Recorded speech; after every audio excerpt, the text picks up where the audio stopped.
Hello friends, welcome back to my channel. তো আজকে আমি নতুন একটা ভিডিও নিয়ে চলে এসেছি। আজকে আমি বানাবো নিরামিষ বেগুন বাহার। সেই জন্য আমি দুটো বেগুন নিয়ে নিয়েছি, আর বেগুনগুলোকে এইরকমভাবে গোল গোল পিস পিস করে আমি কেটে নেব। দেখো, বেগুনগুলো আমার কাটা হয়ে গেছে। এখন আমি এর মধ্যে দিয়ে নেব একটু নুন, একটু হলুদ আর একটু চিনি। তো এখন আমি নুন, হলুদ, চিনি ভালো করে বেগুনগুলোতে মাখিয়ে 10 মিনিটের জন্য রেখে দেবো। এখানে আমি নিয়ে নিয়েছি টমেটো, পোস্ত, কালো সর্ষে আর কাঁচা লঙ্কা। তো এখন আমি সর্ষে আর পোস্তটাকে গুঁড়ো করে নেব। গুঁড়ো করে নিতে হবে। এবার আমি এতে পরিমাণ মতো জল দিয়ে বেটে নেব, নিয়ে মিশ্রণটি তৈরি করে নেব। তো এবার আমি কাঁচা লঙ্কা আর টমেটোর পেস্টটা তৈরি করে নেব। এখানে আমি সর্ষে পোস্তর পেস্ট আর কাঁচা লঙ্কা আর টমেটোর পেস্টটা বানিয়ে নিয়েছি। তো কড়াইতে এবার আমি পরিমাণ মতো সাদা তেল দিয়ে নিচ্ছি।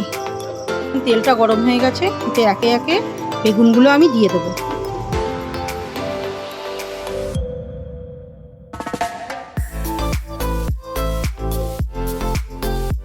বেগুনগুলো এখন আমি উল্টে পাল্টে ভেজে নিচ্ছি। বেগুনগুলো আমি এইভাবে লাল লাল করে ভেজে তুলে নিয়েছি। তো এখন আমি কালো জিরে আর শুকনো লঙ্কা তেলটায় দিয়ে একটু অপেক্ষা করব ফোড়নটা ভাজা ভাজা হওয়ার জন্য। এখন ফোড়নটা দিয়ে একটা সুন্দর গন্ধ বেরিয়ে গেছে। এবার আমি কাঁচা লঙ্কা আর টমেটোর পেস্টটা দিয়ে দিলাম, দিয়ে নাড়াচাড়া করে নেব।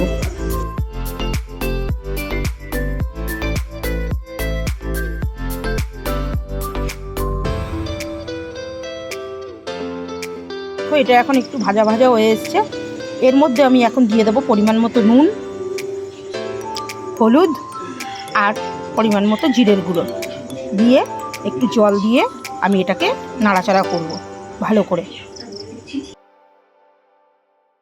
দেখো, এখন একটা তেল ছেড়ে এসছে। এবার আমি সর্ষে পোস্ত বাটাটা এর মধ্যে দিয়ে নাড়াচাড়া করে নেব, আর বাটি ধুয়ে একটু জল আমি সামান্য দিয়ে দেবো।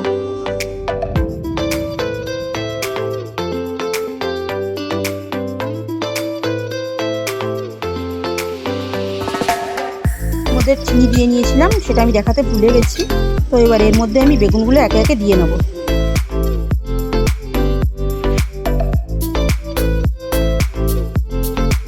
এবার আমি একে একে বেগুনগুলোকে উল্টে দেব।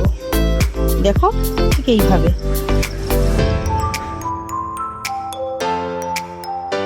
তো এর মধ্যে আমি এবার দুটো কাঁচা লঙ্কা দিয়ে নেব ওপর থেকে। দেখো, এটা আমার এখন হয়ে গেছে। এর মধ্যে আমি একটু সর্ষের তেল দিয়ে নামিয়ে নেব।